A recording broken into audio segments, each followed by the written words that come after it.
Jack Powers, your host for Notorious Gangsters. Before we get started with today's episode, I've got something important I want to talk to you about. Subscriptions. Doesn't cost anything. You're not on the hook for anything. Please go ahead and hit that subscribe button right now. You'll help me. You'll help this program. Ultimately, you'll help yourself because I'll be able to bring you more of this great content. And you'll be able to enjoy this great content. So, without further ado, today's episode is about a very famous gangster in the roaring 20s, early 30s with Gangsters. And Babyface Nelson, real name Lester Gillis, born in 1908 in Chicago. Babyface Nelson is who today's program is about. We want to take a brief look at his biography, at his life, what he did, how he did it, my view, where he went wrong. But I'm going to ask you a question, and I want you to think about this, and I want you to answer it as we go along. Were the gangsters way back at the turn of the century, way back in the 20s and 30s, in the early 20th century, were they any different than today's gangsters? And if so, what were those differences? That's the question I'm going to throw out there to you. So, listen, his name was Lester Gillis. His alias was George Nelson. And somewhere along the line, they started calling him Babyface. He shot one of his playmates in the face with a pistol he found. I guess that was portent of how his life was going to go, some of his activities and what he was going to be involved in, because what he ended up doing, he became a very, very, very violent dude. I mean, these gangsters in the old day, these notorious gangsters of old, they weren't about being taken alive. They weren't throwing up their hands and saying, hey, you got me, you know. No matter what the circumstances, if you didn't shoot them first, they were throwing down on you. It was going to be a shootout. And they recognized that it was to the death. That was their stock in trade, I think. Anyway, that's what the overwhelming evidence is. These guys didn't play around. So by the age of 13, Lester Gillis, i.e., a.k.a. Babyface Nelson, we'll just refer to him as Babyface Nelson, had already begun his life of crime. He was caught stealing a car, 1922. He went to the St. Charles School for Boys, a reformatory in Illinois. And over the next few years, he was in and out of juvenile facilities. We know how that goes. Nothing good really happens in these juvenile facilities. And somewhere along the line, he earned the name Babyface because of his youthful appearance and his very small stature. He was only 5'4" tall, probably on his tippy toes, and weighed about 130 pounds or so. So he wasn't very big to begin with, and he did have kind of a babyish looking face. Now, Nelson did get married. In 1928, he married a woman named Helen, kind of a Polish descent, and she called herself Helen Gillis. They did have a son and a daughter together. So Babyface Nelson did have 2 children. By Helen, was a member early on of a street gang. Now, you got to keep this in context. In the early 1920s and throughout, the roaring 20s, Prohibition, they did have a son and a daughter together. So Babyface Nelson did have 2 children by Helen. Babyface Nelson was a member early on of a street gang. Now, you got to keep this in context. In the early 1920s, the roaring 20s, Prohibition made all of these gangsters go off the rails. Into the 30s, when you had all of these really notorious gangsters, these gangs that were traveling across America and doing all these bank robberies and kidnappings and shootouts with federal agents, it was a little bit of a war going on.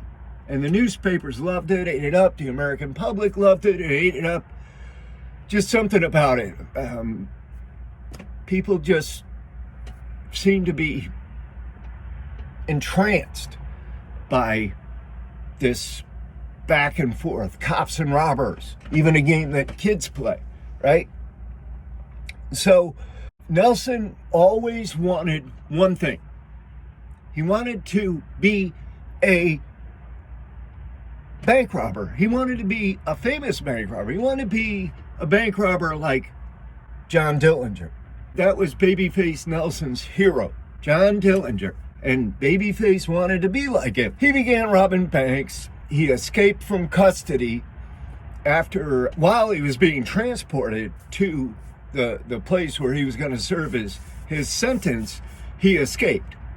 And he went out to California, where he met a fella named John Paul Chase. Now, John Paul Chase would become his road dog, his partner in crime throughout, till the very end. John Paul Chase was there.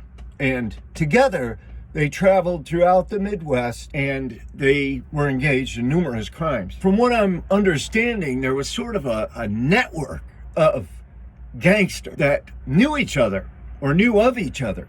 And they must have had some unwritten rule that they would give assistance or harbor other known bank robbers or gangsters or whatever if they needed it. Because throughout the stories, you see, one gangster from one group helping other gangsters from other groups, to hide from, other police departments and so forth. Was almost caught that April. He was almost caught, and he got into a shootout with local police. Now, one thing about Babyface Nelson, he had a special pistol made, .38 revolver. But guess what? You didn't have to keep pulling the trigger on it. It was an automatic revolver. You pull the trigger one time, it would just fire almost like a machine pistol. This was something that he prized and something that he used quite a bit. They killed people. When they would go in and rob banks, they were really reckless. They didn't give a rat's ass about who they shot or if they had to kill somebody. I mean, they were probably a little less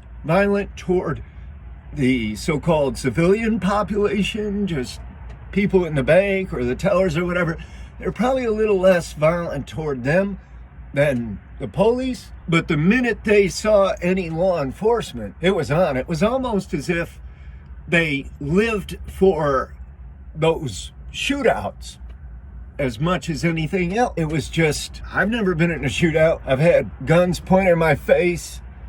I put my hands up. I let them cuff me up, take me in. Could I have shot it out? Probably. How many people shoot it out, really, these days, when the police come to get them or had the beat on them? These guys didn't care. You had to kill them.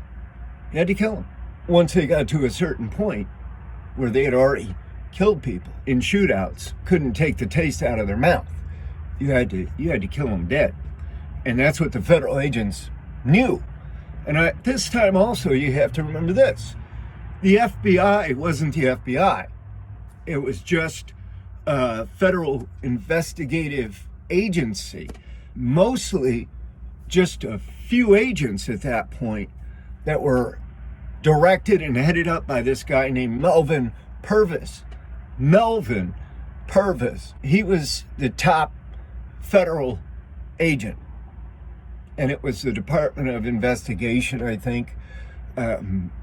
It went through several different iterations before it became the Federal Bureau of Investigation. So they went he and Chase, Babyface Nelson and Chase, went throughout the Midwest, robbing banks, getting in shootouts, killing people. Babyface had killed one of the federal agents in a shootout. And then, around that same time, John Dillinger had been arrested in Illinois. He was being held in a local county jail. And this is when Dillinger supposedly made his famous escape with a gun, a .45 that was carved out of wood and painted black with shoe polish or something. What most likely really happened was, and they must have bribed the guards because, look, you're going to be able to tell especially if you're in law enforcement, you're going to be able to tell right away. A guy turns around in a cell while you're taking him out. He turns around and points a wooden pistol at you that's somehow carved out of a wooden block. I don't know. You're going to be able to tell right away that it's not a real gun. I mean, I'm going to be like, come on, John, come on. You could do better than that. Man, put that thing away, man. And the only thing that I can think of is that they bribed the guards to use this concocted story. These guys were fairly intelligent. I mean, they were smart, manipulative, and devious way about getting around things. So yeah, they could easily think up that story. Hey, let's do this, and that's how it went down. But now, Babyface Nelson, I can only imagine, because they were right there when Dillinger escaped. They were right there to pick him up. They were right there. They picked him up, and off they went into the wild blue yonder.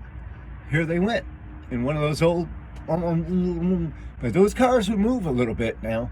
Those old Fords, I guess they had Chevrolet, but Cadillac, trying to think of the name of those other cars, Phantoms that were pretty fast cars. Guys, listen, the hardware that they were carrying with them, BARs, Browning automatic rifles. I mean, Thompson submachine guns, 45 caliber with the big rotating barrel, clips. These guys were not fooling around. They were going to shoot it out, no matter what. They were going to shoot it out. That was their protection against going back into captivity or going into a cage or being taken alive. They didn't want to be taken alive. They knew that in order to avoid being taken alive, they had to bring their best firepower. So, the thing with Babyface Nelson, everybody knows he and Dillinger went on to rob banks, and then Babyface and Chase got into it, John Dillinger and others, where they met at the Bohemian Resort, and the FBI got wind of it. Probably somebody from the inside was giving them information. One of the females, probably prostitute or somebody they were hanging out with. They came down on them, and they all scattered. There was a big shootout. Babyface Nelson did get away, but he went to this farmhouse. He got this car. He's going down the driveway, taking off with it, and he runs into federal agents at the end of the driveway. There's a shootout. Babyface Nelson wore a bulletproof vest. He wore armor, but he was shot. A couple of them penetrated his abdomen, probably nicked an artery or whatever. He died 8 p.m. that evening and was left rolled up in a blanket, telephone pole near a graveyard in Illinois. So Skokie, Illinois. So, that's how his life ended up. But if you haven't subscribed, go ahead and subscribe now. Remember, I've got books out: Pacing the Cage, Lock and Key, ADX Supermax, The Alcatraz of the Rockies. They're available on Amazon. If you haven't subscribed, please subscribe now.